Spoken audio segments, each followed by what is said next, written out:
ನಿಮ್ ಮಗು ಹಾಲು ಕುಡಿದ ತಕ್ಷಣ ಕಕ್ತಿದ್ಯಾ ಅಥವಾ ಹಾಲು ಕುಡಿದ ನಂತರ ಬಾಯಿ ಮುಖಾಂತರ ಮೊಸರಾಗಿ ಬರೋದು ಇಲ್ಲ ಕುಡ್ದಂತ ಹಾಲೆಲ್ಲ ಹೊರ ಹಾಕ್ತಿದ್ಯಾ?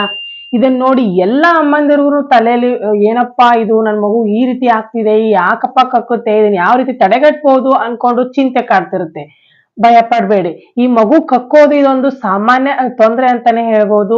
ಸೊ ಹಾಗಾಗಿ ಈ ವಿಡಿಯೋದಲ್ಲಿ ನಿಮ್ ಮಗು ಯಾಕೆ ಕಕ್ಕುತ್ತೆ, ಅದಕ್ಕೆ ಮುಖ್ಯ ಕಾರಣಗಳೇನು, ನೀವು ಅದನ್ನ ಯಾವ ರೀತಿ ತಡೆಗಟ್ಟಬಹುದು, ಇದು ಯಾವ ಸಂದರ್ಭದಲ್ಲಿ ನಾರ್ಮಲ್ ಮತ್ತೆ ಯಾವ ಸಂದರ್ಭದಲ್ಲಿ ನೀವು ಡಾಕ್ಟರ್ ಹತ್ರ ಹೋಗ್ಬೇಕಾಗುತ್ತೆ, ಇವೆಲ್ಲರ ಬಗ್ಗೆ ಸಂಪೂರ್ಣವಾಗಿ ಡಿಸ್ಕಸ್ ಮಾಡೋಣ. So welcome back to my channel seeing mom Kannada. Firstly ಬಂದ್ಬಿಟ್ಟು ಮಗು ಯಾಕೆ ಕಕ್ಕುತ್ತೆ. ಎಸ್ ಫ್ರೆಂಡ್ಸ್, ಮಗು ಕಕ್ಕಲು ಮುಖ್ಯ ಕಾರಣ ಅಂತಂದ್ರೆ ಮಗುವಿನ ಡೈಜೆಸ್ಟಿವ್ ಸಿಸ್ಟಮ್ ಕಂಪ್ಲೀಟ್ ಆಗಿ ಮೆಚೂರ್ ಆಗಿರೋದಿಲ್ಲ, ಅಂದ್ರೆ ಅಭಿವೃದ್ಧಿ ಆಗಿರೋದಿಲ್ಲ. ಸೊ ಈ ಮುಖ್ಯ ಕಾರಣದಿಂದ ಮಗು ಕಕ್ತಿರ್ತಾವೆ.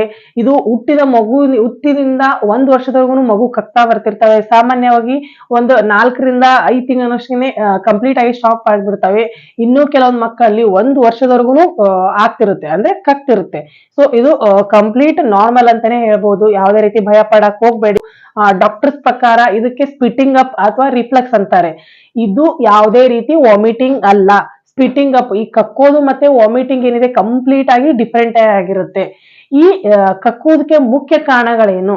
ಎಸ್, ಅದರಲ್ಲಿ ಫಸ್ಟ್ ಒಂದ್ ಬಂದ್ಬಿಟ್ಟು ಓವರ್ ಫೀಡಿಂಗ್. ಮಗು ಸಾಮಾನ್ಯವಾಗಿ ಸ್ಟಾರ್ಟಿಂಗ್ ಅಲ್ಲಿ 1-2 ಗಂಟೆ 3 ಗಂಟೆ ಮಲಗಿತ್ತು ಅಂತಂದ್ರೆ ಎದ್ದ ತಕ್ಷಣ ತುಂಬಾ ಹಸಿವಾಗ್ಬಿಡುತ್ತೆ. ಸೊ ಆ ಸಂದರ್ಭದಲ್ಲಿ ಅಗ್ರೆಸಿವ್ ಆಗಿ ಹಾಲು ಕುಡಿತಿರುತ್ತೆ. ಅದಕ್ಕೆ ಹೊಟ್ಟೆ ತುಂಬಿದ್ದು ಅಷ್ಟೊಂದು ಗೊತ್ತಾಗ್ತಿರಲ್ಲ. ಸೊ ಎಷ್ಟು ಹಾಲು ಬಂದ್ಬಿಡುತ್ತೆ ಅಷ್ಟು ಕುಡಿದ್ ಬಿಡೋದು, ಈ ರೀತಿ ಆಗ್ತಿರ್ಬೋದು.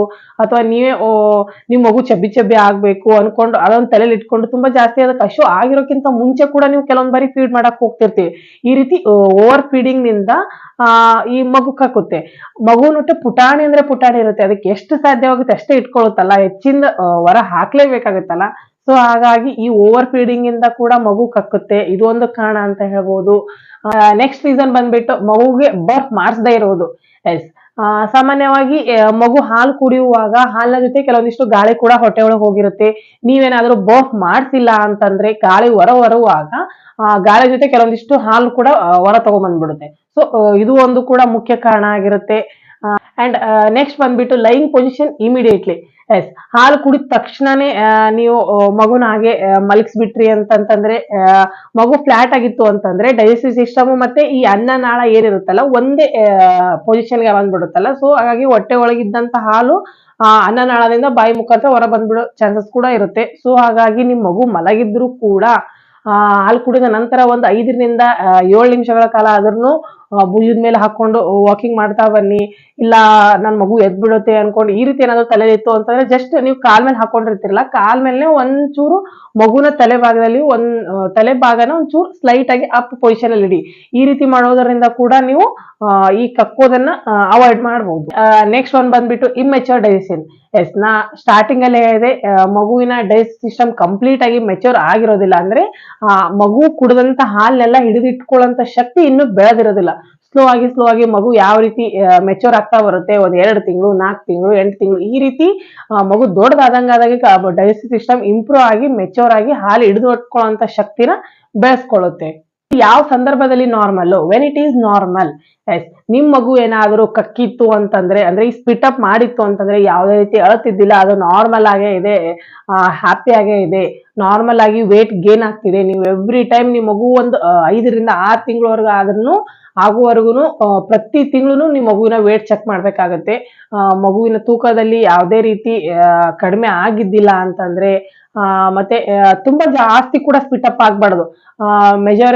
ಮೆಜರಿಂಗ್ ಅಲ್ಲಿ ಹೇಳಿದ್ರೆ ಒಂದು 2 ರಿಂದ 4 ಸ್ಪೂನ್ ವರೆಗೂ ಮಾತ್ರ ಆಗ್ಬೇಕು. ತುಂಬಾ ಜಾಸ್ತಿ ಕುಡ್ದಂತ ಹಾಲೆಲ್ಲ ಹೊರಗನೆ ಹಾಕ್ತಾ ಇದೆ ಅಂತ ಅನ್ಕೊಂಡು ಈ ರೀತಿ ಕೂಡ ಆಗ್ಬಾರ್ದು. ಇವಿಷ್ಟು ಏನಾದ್ರೂ ಇತ್ತು ಅಂತಂದ್ರೆ ನಾರ್ಮಲ್, ಯಾವ್ದೇ ರೀತಿ ಭಯ ಪಡಕ್ ಹೋಗ್ಬೇಡಿ. ಮುಂದೆ ಹೋಗ್ತಾ ನಿಮ್ ಮಗು ಒಂದು 5 ರಿಂದ 6 ತಿಂಗಳನ್ನಷ್ಟೇ ಕಂಪ್ಲೀಟ್ ಆಗಿ ಸ್ಟಾಪ್ ಆಗುತ್ತೆ. ಇಲ್ಲ ಆಗಿಲ್ಲ ಅಂತಂದ್ರೂ ಒಂದು 8-9 ತಿಂಗಳನ್ನಷ್ಟೇ ನೀವು ಕಂಪ್ಲೀಟ್ ಆಗಿ ಸ್ಟಾಪ್ ಆಗಿದ್ದನ್ನ ಅಬ್ಸರ್ವ್ ಮಾಡಬಹುದು. ಯಾಕಂದ್ರೆ ಯಾವ ಸಂದರ್ಭದಲ್ಲಿ ಮೊದಲೇ ಡಾಕ್ಟರ್ ಹತ್ರ ಹೋಗ್ಬೇಕಾಗುತ್ತೆ. ಈ ಸ್ಪಿಟ್ಟಿಂಗ್ ಅಪ್ ಅಥವಾ ಈ ವಾಮಿಟಿಂಗ್ ನ ಯಾವ ರೀತಿ ಡಿಫ್ರೆನ್ಸ್ ತಿಳ್ಕೊಬೇಕಪ್ಪ ಅಂತಂದ್ರೆ ನಿಮ್ ತಲೆಯಲ್ಲಿ ಏನಾದ್ರು ಡೌಟ್ ಇತ್ತು ಅಂತಂದ್ರೆ, ನಿಮ್ ಮಗು ಸ್ಪಿಟ್ ಅಪ್ ಮಾಡಿದ ನಂತರ ಕಂಪ್ಲೀಟ್ ಆಗಿ ಅಳತಿತ್ತು, ಸ್ಪಿಟ್ ಅಪ್ ಅಲ್ಲಿ ಏನಾದ್ರೂ ಯೆಲ್ಲೋ ಕಲರ್ ಅಥವಾ ಗ್ರೀನ್ ಕಲರ್ ಏನಾದ್ರು ನೀವು ಅಬ್ಸರ್ವ್ ಮಾಡಿದ್ರಿ ಅಂತಂದ್ರೆ ನಿಮ್ ಮಗು ತುಂಬಾ ವೀಕ್ ಆಗಿದ್ದಾನೆ, ಇನ್ಆಕ್ಟಿವ್ ಆಗಿದ್ದಾನೆ, ಮತ್ತೆ ವೇಟ್ ಅಲ್ಲಿ ಕೂಡ ಅಂತ ಪರಿ ಇನ್ಕ್ರೀಸ್ ಇಲ್ಲ, ಬರೀ ಮೇಲಿಂದ ಮೇಲೆ ಹುಷಾರ್ ಬೀಳೋದಾಯ್ತು, ಇಲ್ಲ ಫೀವರ್ ಬರೋದು, ಈ ರೀತಿ ನೀವೇನಾದ್ರು ಸಿಂಪ್ಟಮ್ಸ್ ಅಬ್ಸರ್ವ್ ಮಾಡಿದ್ರಿ ಅಂತಂದ್ರೆ ಒಂದ್ ಬಾರಿ ಡಾಕ್ಟರ್ ಹತ್ರ ಹೋದ್ರೆ ಒಳ್ಳೇದು.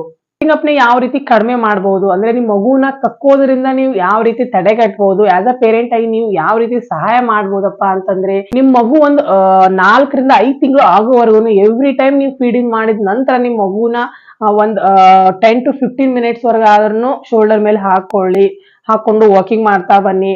ಮತ್ತೆ ಬರ್ಫ್ ಮಾಡ್ತಾ ಬನ್ನಿ. ಬರ್ಫ್ ಅಂತಂದ್ರೆ ಮಗುವಿಗೆ ಬಾಯಿ ಮುಖಾಂತರ ಗ್ಯಾಸ್ ನ ಹೊರಗೆ ಹಾಕ್ಸೋದು. ಸೊ ಈ ರೀತಿ ಮಾಡ್ತಾ ಬನ್ನಿ. ಮತ್ತೆ ಓವರ್ ಫೀಡ್ ಮಾಡಕ್ ಹೋಗ್ಬೇಡಿ. ನಿಮ್ ಮಗುಗೆ ಯಾವಾಗ ಹಶು ಆಗುತ್ತೆ, ನಿಮ್ ಮಗು ಯಾವಾಗ ಡಿಮ್ಯಾಂಡ್ ಮಾಡುತ್ತಲ್ಲ ಆ ಸಂದರ್ಭದಲ್ಲಿ ಮಾತ್ರ ಹಾಲ್ ಕೊಡ್ತಾ ಬನ್ನಿ. ನೀವು ಓವರ್ ಆಗಿ ಫೀಡ್ ಮಾಡಿದ್ರಿ ಅಂತಂದ್ರೆ ಅದಕ್ಕೆ ಈ ಡೈಜೆಷನ್ ತೊಂದರೆ ಆಗೋದಾಯ್ತು, ಗ್ಯಾಸ್ ಸಮಸ್ಯೆ ಆಗೋದಾಯ್ತು, ಹೊಟ್ಟೆ ನೋವಿನ ಸಮಸ್ಯೆ, ಈ ಕಕ್ಕೋದು, ಈ ಅನ್ನೆಸೆಸರಿ ಪ್ರಾಬ್ಲಮ್ ಆಗುತ್ತೆ. ಸೊ ಹಾಗಾಗಿ ಓವರ್ ಫೀಡಿಂಗ್ ಕೂಡ ಅವಾಯ್ಡ್ ಮಾಡ್ಬೇಕಾಗತ್ತೆ. ಅಂಡ್ ಇದ್ರ ಜೊತೆಗೆ ನಿಮ್ ಮಗುಗೆ ಆದಷ್ಟು ಲೈಟ್ ಆದಂತ ಲೂಸ್ ಆದಂತ ಕ್ಲಾತ್ಸ್ ಹಾಕ್ತಾ ಬನ್ನಿ. ಮತ್ತೆ ನಿಮ್ ಮಗುಗೆ ಒಂಚೂರು ಮಾರ್ನಿಂಗ್ ಟೈಮು, ಈವ್ನಿಂಗ್ ಟೈಮು ಸ್ವಲ್ಪ ವಾಕಿಂಗ್ ಅಲ್ಲಿ ಅಂದ್ರೆ ಫ್ರೆಶ್ ಹೇರ್ಗೆ ಎಕ್ಸ್ಪೋಸ್ ಮಾಡ್ತಾ ಬನ್ನಿ. ಮತ್ತೆ ಒಂಚೂರು ಡೇ ಟೈಮ್ದಲ್ಲಿ ಬೆಳಗ್ಗೆ ಒಂದು 7:30 to 8:30 ಏನ್ ಮಾರ್ನಿಂಗ್ ಸನ್ಲೈಟ್ ಇರುತ್ತಲ್ಲ ಅದಕ್ಕೆ ಕೂಡ ಚೂರು ಎಕ್ಸ್ಪೋಸ್ ಮಾಡ್ತಾ ಬನ್ನಿ. ಈ ರೀತಿ ಇವೆಲ್ಲ ಟಿಪ್ಸ್ ಗಳನ್ನ ಫಾಲೋ ಮಾಡಿದ್ರೆ ನಿಮ್ ಮಗುವಿಗೆ ಈ ಕಕ್ಕೋದ್ರಿಂದ ನೀವು ದೂರ ಇಡಬಹುದು. ಸ್ಲೋ ಆಗಿ ಕಡಿಮೆ ಮಾಡ್ತಾ ಬರಬಹುದು. ನಿಮ್ ಮಗು ಯಾವ ತಿಂಗಳಲ್ಲಿದೆ, ಕಕ್ಕೋದು ಮುಂಚೆಗಿಂತ ಕಡಿಮೆ ಆಗಿದೆಯಾ ಅಥವಾ ಇನ್ನೂ ಕಕ್ತಿದ್ಯಾ, ಏನಾದ್ರೂ ತೊಂದರೆ ಇತ್ತು ಅಂತಂದ್ರೆ ಕಮೆಂಟ್ ಅಲ್ಲಿ ಕ್ವಶನ್ ಕೇಳಬಹುದು. ರೆಗ್ಯುಲರ್ ಆಗಿ ಇದೇ ರೀತಿ ನಿಮ್ ಮಗುವಿನ ಆರೈಕೆಗೆ ಬೇಕಾದಂತ ವಿಡಿಯೋಸ್ ಗಳನ್ನ ಹಾಕ್ತಾ ಇರ್ತೇನೆ. ಅಪ್ಡೇಟ್ ಗಾಗಿ ಸಬ್ಸ್ಕ್ರೈಬ್ ಆಗಿ. ಮತ್ತೆ ಮುಂದಿನ ವಿಡಿಯೋದಲ್ಲಿ ಸಿಗೋಣ. Thank you.